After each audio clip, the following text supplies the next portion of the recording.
When conversing in daily life, one may be confronted with a number of rebuttals. A particularly ubiquitous one is, "I know you are, but what am I?"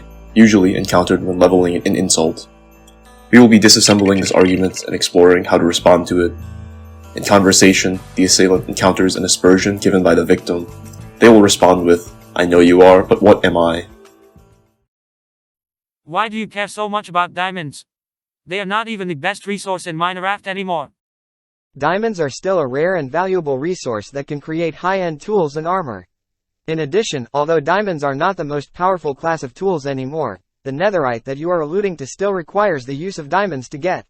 Therefore, you are being an ignorant imbecile for being so dismissive of what is clearly a top-tier material. Nerd emoji. I know you are, but what am I?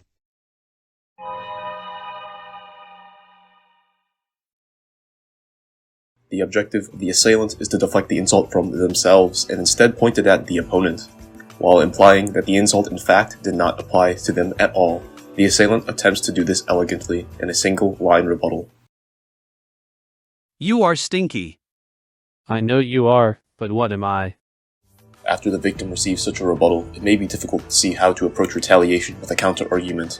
However, if we look closely, we can see that the rebuttal is not logically valid in the first place. You are in debt. I know you are, but what am I? The assailant's argument is comprised of a single premise and conclusion. 1. The victim is in debt. The conclusion is not obvious, but we can infer from the context clues of the argument. Conclusion. The victim is in debt, and the assailant is not in debt.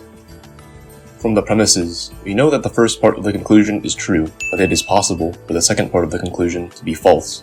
Therefore, the argument made by the assailant is invalid. If the argument is invalid, we must ask ourselves why the assailant chooses to use such an argument in the first place. And if the assailant is unaware of the logical invalidity of the argument, I believe the cause is a psychological quirk known as egocentrism. Egocentrism is mainly experienced by young children, but can be experienced by people of all ages who lack the ability to see a situation from a different point of view. When the victim makes the initial insult, the direction of the insult points towards the assailant.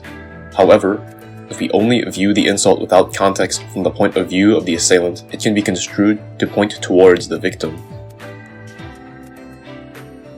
One option the victim can attempt is to explain this invalidity to the assailant, but this move opens them up to certain attacks.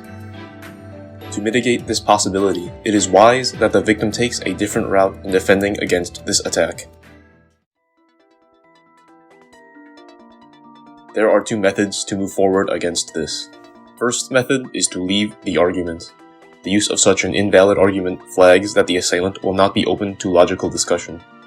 Any attempt to convince the assailant of their argument's invalidity will be met with similarly invalid attacks. In this scenario, it may be wise to save one's energy and leave the argument. The second method is to use physical persuasion. In the event that you cannot make any headway through verbal discussion, it may be wise to save mental energy and pivot the discussion in a different direction.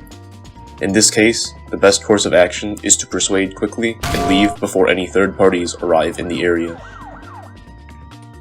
Between the two options, it is recommended to take the second option, as the first may result in further assault by the assailant while attempting to leave.